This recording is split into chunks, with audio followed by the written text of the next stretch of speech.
Live Oak Nest. Welcome back to my home. So today I'm going to do a little porch refresh, and so I'm just going to kind of show you how it's starting out, and then I'm going to redo a couple of pots and kind of take you along and show you what I'm doing. So this is the pot that I'm going to repaint. I painted it black last year, and I decided this year I want it a little bit more gray and white, something similar to concrete. So these are the three colors that I picked up that I'm going to use to refinish my pot. So I went ahead and got one good coat of the textured soapstone all over the pot, and then I'm going to go back in and just kind of dab in some whites and creams colors. And to do that, I'm just spraying my a little dab of paint on my cardboard, and then I'm just using my paintbrush and dabbing it in, and then kind of lightly brushing it onto the pot. This flower pot already had a little bit of texture to it, but to kind of just accent the texture on the pot, you just want to lightly brush on your brighter or lighter color, and so that's what I'm doing here with the white. So now I've decided to go back in with a paper towel and just kind of dab in a little bit more color. It was kind of looking just a little bit too splotchy, and so I thought the paper towel would kind of help blur things together. So I think the key to this is just mixing several different complementary colors, and then just kind of rotating the colors that you add onto the pot and layering them up as you go. So after I got to a certain point, I ended up having to stop what I was doing and pick up on this the next day. So I brought it inside so I could work with it just a little bit better, and it's getting close to where I wanted it to look, kind of the look I was going for, just that concrete look. And so the key to that was just adding a couple of more different colors, and so I pulled out this Fusion mineral paint and just some other chalk paint that I had in kind of creamy grays and beige colors, and I'm just going back in with my brush and just layering those in. Again, I think the key is just to keep layering so that it doesn't look very splotchy and it looks more authentic. So once I finished getting it painted, I did go ahead and seal it. I just used a clear acrylic spray. Any brand will work just as long as it will hold up to the outdoor elements, and then it's waterproof. So I sprayed it down really well, and then got my plants potted up. And I also added on this cute little art piece that I thought was perfect for spring and summer. I took the big, huge bird nest that I made earlier in the spring for a tablescape and just repurposed it to make wall art. So I just painted the wood panel in buffalo check and then hung that nest on there with a command strip. And then everything else is just simple and kind of stayed the same. Y'all know that we're getting ready to list our house, so I just wanted to kind of keep it simple and clutter-free out here. And here's just a little close-up shot of the flower pot, so you can kind of see the texture and the colors that I ended up using. But I love how it turned out. It's kind of the look I was going for. So I think it looks really cute and bright and airy and fresh for this space.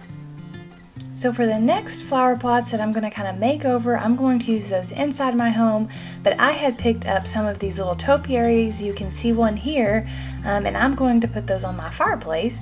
And so I picked up these terracotta pots, and I'm going to make them over for my topiary plants.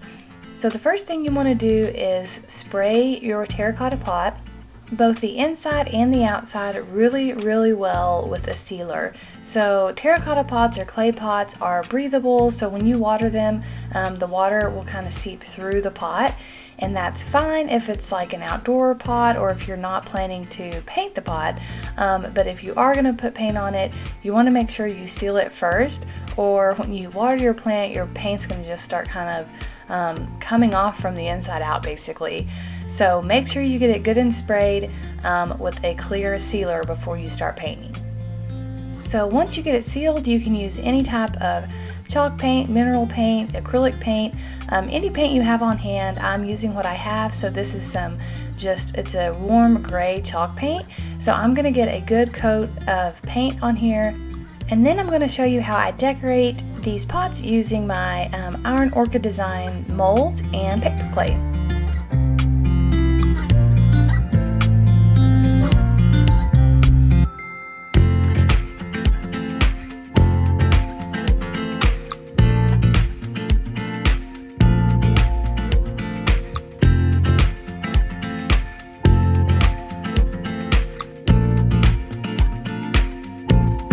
So once your base coat is good and dry, we can go ahead and start making our molds.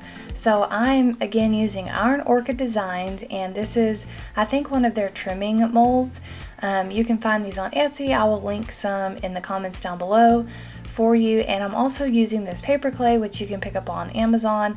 You can also purchase IOD paper clay, and you can get that on the in the Etsy shops down below. So if you're new to working with paper clay, you just want to tear off a good little portion, and then make sure that you close your paper clay back up and seal it good in a Ziploc bag, because it will start drying out pretty quickly. So once you get a chunk off, you just want to kind of work it in your hands really well, kind of get it a little bit softer and a little bit warmer. And then once you get it to a good texture, you can roll it in a ball. For these, since they're long trim pieces, I rolled it in a little ball, and then I kind of rolled it out into like a little log so that I could lay it down in the trim and then push it down so that it picks up all the beautiful details and it gets in all the little nooks and crannies in the mold. Once I get it pressed down in the mold really well, I like to use just like a plastic or a silicone spatula to kind of work it up next to the edges of the mold and just take off the excess paper clay. That way when you peel it out, it has a nice clean, crisp edge. So that's what you see that I'm doing here. And then once I get all the excess off, then I will gently just fold it out of the silicone mold. And to do that, I just like to turn the mold upside down and then just gently bend back on the silicone, and it kind of will just start falling right out. If you do notice that you're having trouble getting your molds to release, you can use a little bit of cornstarch in the molds before you put your paper clay in, and that'll just kind of help them fall out even easier if you're running into issues with that. Alright, so once you have your mold out, you can go ahead and glue it onto your flower pot. So it doesn't need to be dry to do this. It's great when it's still damp, and that's one of the great things about paper clay, is that it's still bendable, and you can make it fit whatever surface you're working with.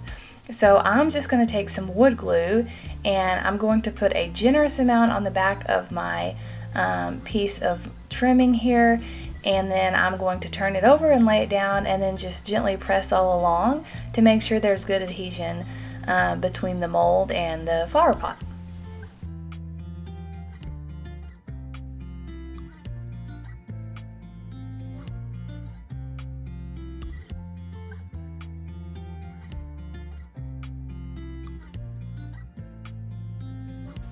So I ended up using 2 pieces of this trim to work my way around the flower pot, and then I also kind of had to fill in about an inch gap.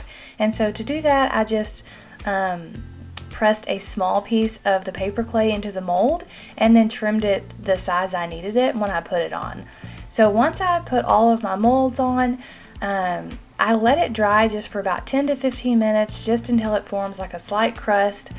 You'll be able to know when it's starting to dry, and once it is starting to dry just a little bit, you can go ahead and go back and paint it. So here I'm just taking the same color of paint that I used for the body of the flower pot, and I'm just going to fill in all the little nooks and crannies and just paint over this mold here. And one thing I did find is that is helpful is to kind of water down your paint at this step. That way it gets into all those crevices really easy without you having to apply too much pressure and kind of start distorting some of the details on the molds.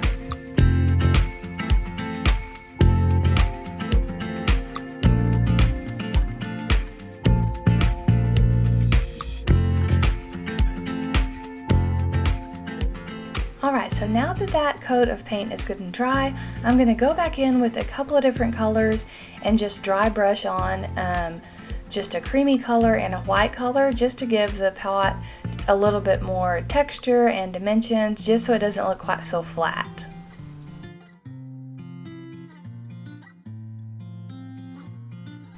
So this is very similar to the technique I used on the flower pot on the outside, but I'm just taking a little bit of paint, kind of offloading my brush before I put it on the pot, and then I'm essentially just dry brushing on the paint in several different directions, and just kind of trying to blend it together so it doesn't look splotchy or have a lot of lines in it. I want it to look natural and kind of worn, like it's been worn over time. So I also added in just a touch of this green color. It's a fusion mineral paint, and it's a kind of a sage color. It's like a sagey gray color, but I added a little bit of that in, and I like how that looks. The key to this again is just playing around with it, adding lots of layers, blending it really well, and I think you'll be happy with the results. So I'm going to slow it down here and give you a close-up look just so you can kind of pick up the textures and the layers of the different colors of paint. So I really like how this is turning out. I think it looks really cute, and I think it's the perfect pot for my topiaries. So once you get all of your paint done and it's good and dry, you want to do another few coats of your sealer. So I think I did 2 to 3 coats, and you want to make sure you're sealing again the inside and the outside, and also if you have a saucer, you want to make sure that you seal that as well.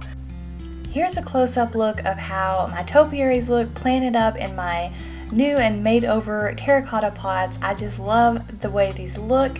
I think they're so pretty. I hope this project has inspired y'all as you start planting your summer flowers, and I will see you again next week for another fun DIY.